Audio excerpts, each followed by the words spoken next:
bilateral relations between Moscow and Tehran. I do not think that any third country could change in principle the relations between Moscow and Tehran.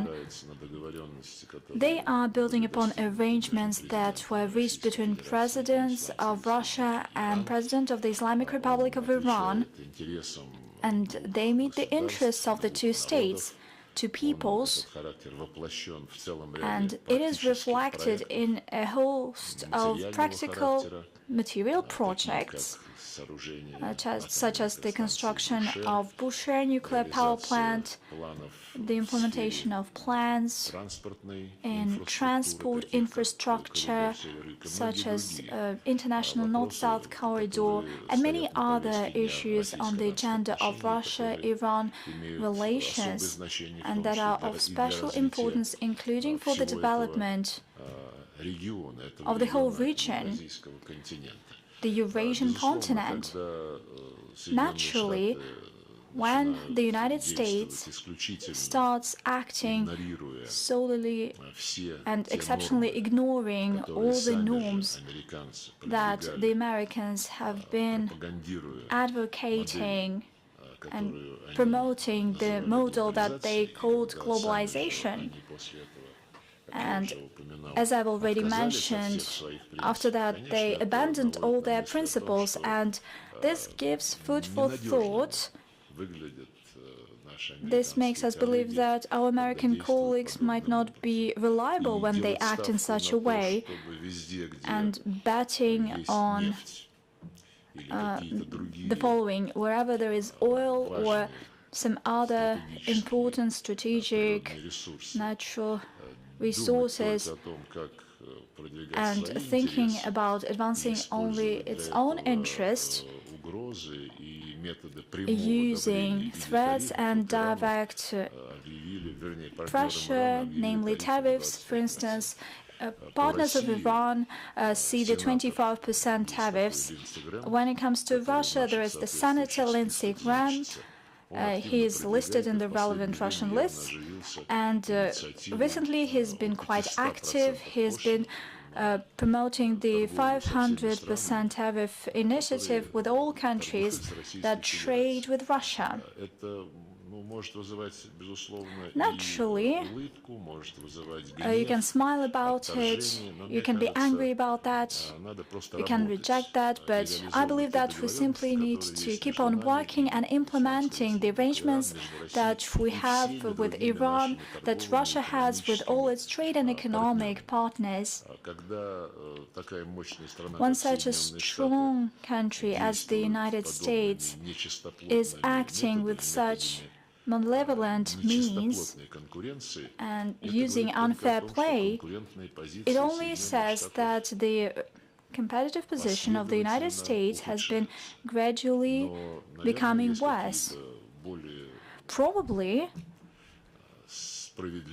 there are some more fair ways to champion its own position rather than a direct, discriminatory use of sanction leverage. This cannot last for long. This would lead to even a more severe crisis in international economic, international political relations, and in the dialogue that we have with Washington, that we want to continue.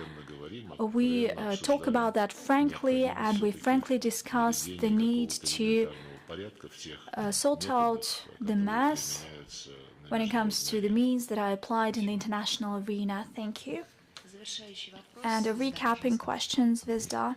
Andrei Vakul, Zvezda TV channel. A question to Minister Lavrov. Reportedly, U.S. presidential envoy Steve Witkoff, together with Kushner, are going to come to Moscow shortly to meet Vladimir Putin. How would you comment on that? And what does Moscow expect from the new round of consultations on Ukraine? Is there any progress on Ukraine? President Putin, over the past weeks, during various events, has repeatedly reaffirmed our position. We are open for negotiations on Ukraine, provided that these negotiations are serious and provided that people that are interested in such negotiations are indeed ready for them and they have something to say, I would like to highlight why I believe that all initiatives should be serious.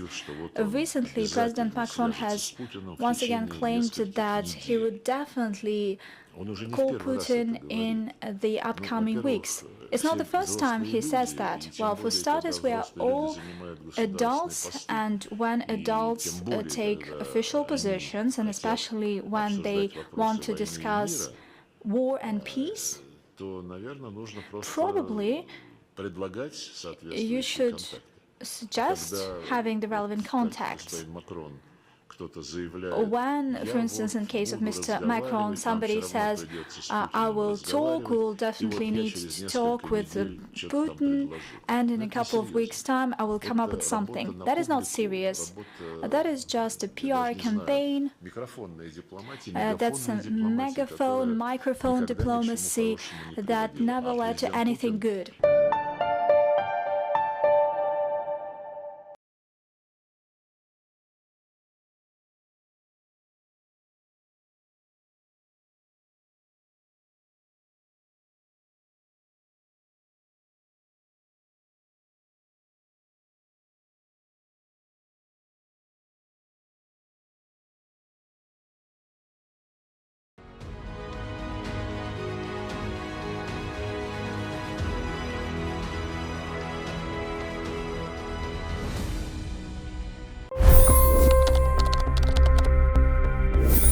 $25 crore गरीब गरीबी को परास्त करके बाहर निकले। For the good of our nation, let's work together and let's truly make America great again. The fastest news breaks. Requested PM saying that we will have to speak to Putin and to Zelensky. The biggest newsmakers. The relationship with India is probably the most important bilateral relationship the U.S. will have for the rest of this century. The capital delivered quite an election result today. Expert analysis. The million-dollar question today is how to stop this dance of death. Ground reports. I'm standing at the crossroad of the Kumbh Mela. Behind me are more than 100 entry guards. Long-form interviews. Exclusionary politics is reflected in Manipur case as well. You don't bother because this is a small state. Deep dive into burning issues. It's often said DRC could be the richest country in the whole world. It's because of what sits underneath. Why exactly did the US topple the Sheikh Hasina government? HT videos. We don't just break news, we break it down.